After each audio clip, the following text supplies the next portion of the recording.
तो आज मैं फिर से आ गया हूँ आपका क्वेश्चन आगे की ओर लेकर।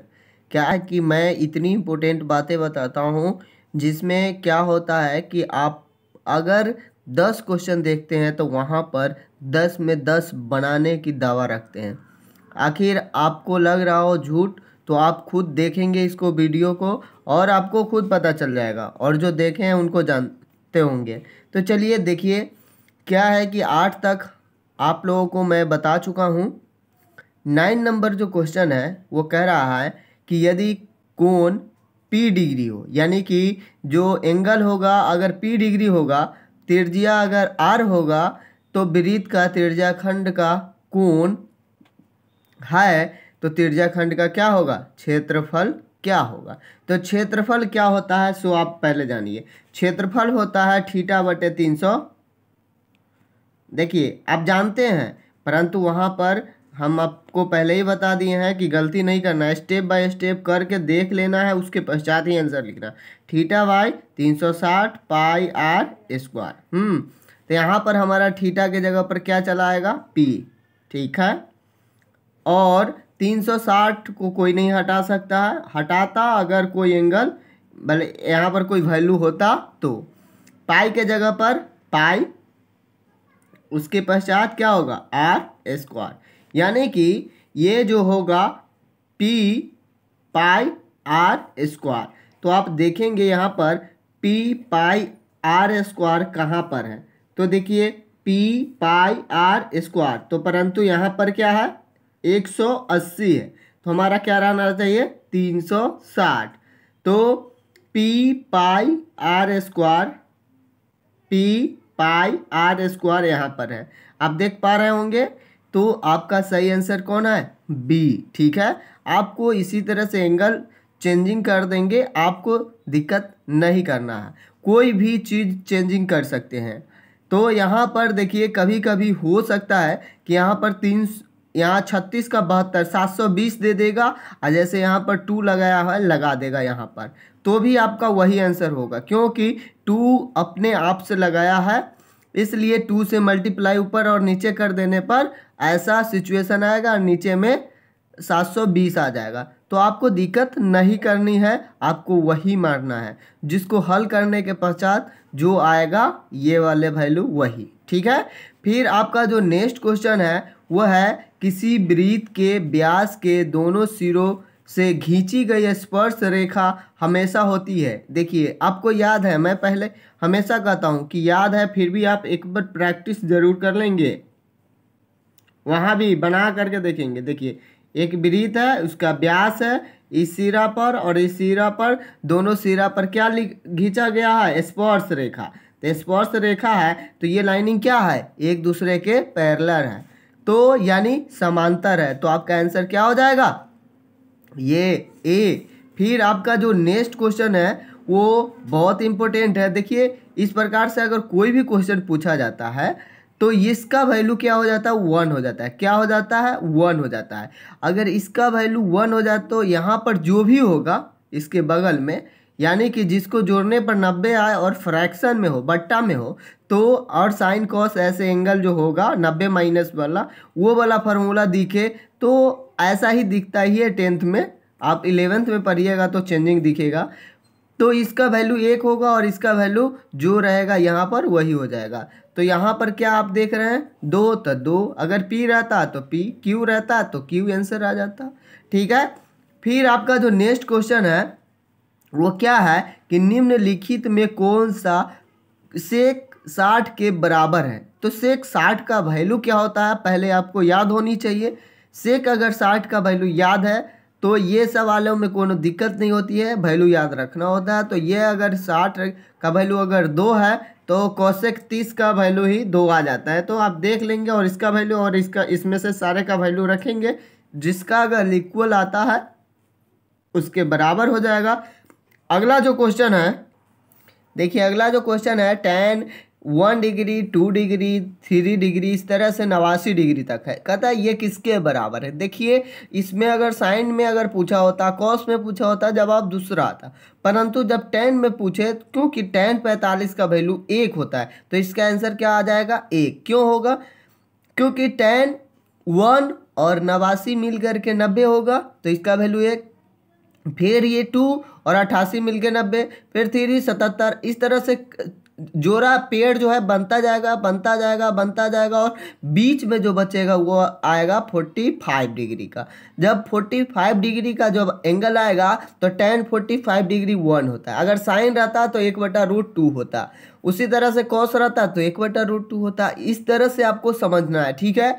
तो अगला जो क्वेश्चन है वो फार्मूला है कि cos 90 माइनस थीटा क्या होगा, तो साइन थीटा, ठीक है।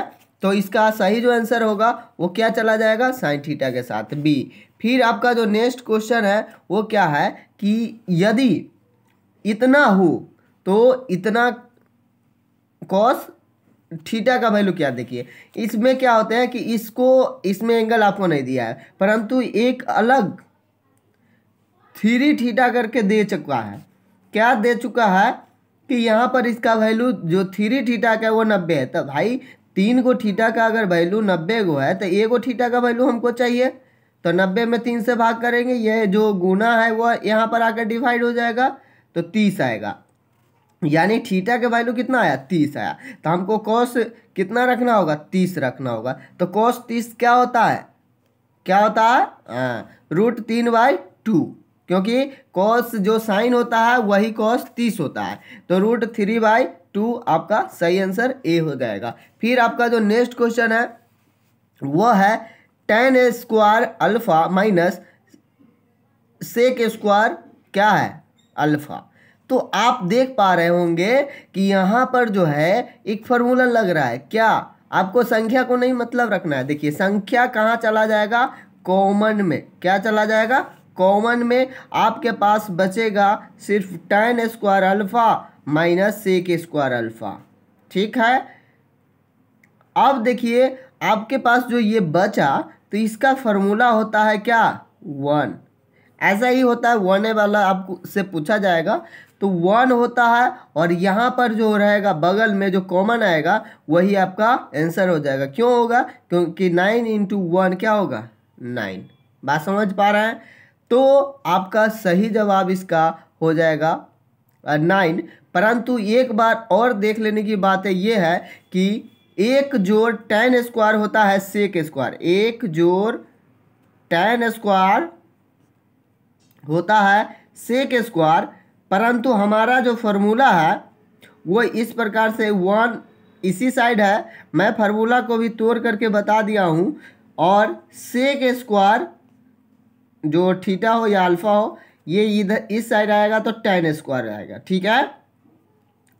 आपका फार्मूला ये होना चाहिए तब इसका वैल्यू 1 होगा। बात समझ पा रहा है। यहाँ पर जो है वो क्या दिया हुआ है, tan माइनस सेक स्क्वायर। देखिए जिस तरह से हम अभी गलती किए हैं, जान से गलती किए हैं, और ऐसे गलती आपके साथ भी होगा, ठीक है। आप इसमें 9 मार्क के आएंगे, क्योंकि फार्मूला बस देखे हुए हैं, ठीक है ना, पूरे कंफर्म नहीं रहा है। तो यहाँ पर आप बैठा करके देखेंगे कि क्या ऐसा है, नहीं है। इसमें क्या है, माइनस को कॉमन किया गया है, और या माइनस को इसको दे दिया गया। यानी कि एक बात आपको बता दूं कि ये tan स्क्वायर जो है वो उधर नहीं गया है, tan स्क्वायर इसी साइड है, ठीक है, और सेक स्क्वायर इस साइड आ गया है, ठीक है, और ये जो 1 है वो उस साइड चला गया है, -1 हो गया। यानी कि इसका वैल्यू -1 होगा। जो हम लगा रहे थे 9 वो गलत था, क्योंकि 1 गुने 9 लगा रहे थे, परंतु -1 गुने 9 आएगा, जो कि बी नंबर आपका सही आंसर होगा, ठीक है। बात समझ पा रहे हैं। अगर फिर भी अगर नहीं समझ रहे हैं तो आप बोलेंगे, कमेंट करेंगे, मैं और से बारीकी से समझाऊंगा, क्योंकि ये जो चैनल है सिर्फ उन बच्चों के लिए है जो बच्चे बहुत कमज़ोर है, जो समझते नहीं है कि कैसे तोड़े, कैसे इधर से उधर होता है, ठीक है ना, उसके लिए मैं बारीकी से बताता हूँ, ठीक है। तो अगर फिर भी डाउट हो तो कमेंट ज़रूर करेंगे। आखिर इतना का परिसर होगा, तो देखिए परिसर का जो चैप्टर है वो 6 क्लास से स्टार्ट हो जाता है, परंतु आप लोग नहीं जानते हैं तो आज जानेंगे। देखिए, सबसे बड़ी संख्या खोजेंगे और उसमें से सबसे छोटी संख्या को घटाएंगे, उसी को कहते हैं परिसर। यानी कि परिसर बराबर आप लिख सकते हैं, क्या लिख सकते हैं, सबसे बड़ी माइनस सबसे छोटी, सबसे छोटी। तो देखिए, इसमें सबसे पहले आप सबसे बड़ी खोजेंगे कि कौन सी संख्या सबसे बड़ी है। तो सबसे बड़ी आपको दिख रहा होगा कि 81 है। क्या है? 81। तो 81 को लिखेंगे। फिर आपका सबसे छोटी जो संख्या है खोजेंगे तो आपको मिलेगा 12। क्या है? 12। ये वाला देख रहे हैं, नहीं है कोई, 12 होगा। तो आप 12 को घटाएंगे तो क्या आपको मिलने वाला है? 9। और इस ये बच गया 7, 7 में से 1 गया तो 6, यानी कि 69, 69 आपका सही जवाब है। तो ये डी जो है परिसर, आपको मैं बता दिया हूँ कि सबसे बड़ा खोजेंगे, उसमें से सबसे छोटे को घटाएंगे। ठीक है। फिर आपका जो नेक्स्ट सवाल है कि आंकड़े का बहुलक क्या होगा। तो बहुलक ये भी एक नंबर रखा हुआ रहता है। बहुलक वो होता है, आप लोग बहुत से बच्चे जानते होंगे, परंतु जो नहीं जानते हैं वो एक ही बार में जान जाएंगे। क्या कि बहुलक वो होता है जो ज़्यादा बार आता है, ज़्यादा टाइम्स आता है। ठीक है। तो ज़्यादा टाइम्स इसमें कौन आया हुआ है? 5 देखेंगे, एक टाइम है। ये 4 नहीं है, 13 नहीं है। यहाँ पर देख पा रहे होंगे कि 9 जो है 3 टाइम्स आया हुआ है, 3 बार आया हुआ है। तो आपका जो करेक्ट आंसर होगा वो होगा आपका 9B। ठीक है। फिर आपका जो नेक्स्ट क्वेश्चन है हम लोग देखेंगे, तो निश्चित घटना की प्रायिकता होती है। तो इस पर मैं भी शॉर्ट वीडियो बना चुका हूँ कि निश्चित घटना हो या अनिश्चित घटना हो या क्या हो, निश्चित होगा यानी कि होगा ही, तो उसकी घटना जो होगी, वो जो घटना होगी उसकी प्रायिकता होगी 1। देखिए, जैसे कि एक घड़ा है, ठीक है, और एक घड़े में क्या है कि आपका कुछ गेंद रखा हुआ है। ठीक है। गेंद अगर एक ही रखा हुआ है और वो लाल ही है तो आप क्या सोचेंगे? बताइए बताइए। वो उसमें से वो कहेगा लाल गेंद निकालने की क्या प्रायिकता है, तो निश्चित है कि एक ही आएगा ना, 100% आएगा। तो इस बात को समझना है। ठीक है। अनिश्चित घटना की क्या हो जाता? 0। ठीक है। फिर आपका जो नेक्स्ट है, दो वृत्तों के परिधि का अनुपात इतना है तो उनकी क्षेत्रफलों का अनुपात क्या होगा। तो देखिए, इस प्रकार के क्वेश्चनों को आप फार्मूला लिखेंगे, उसके पश्चात काट करके उसके क्षेत्रफलों के अनुपात करेंगे।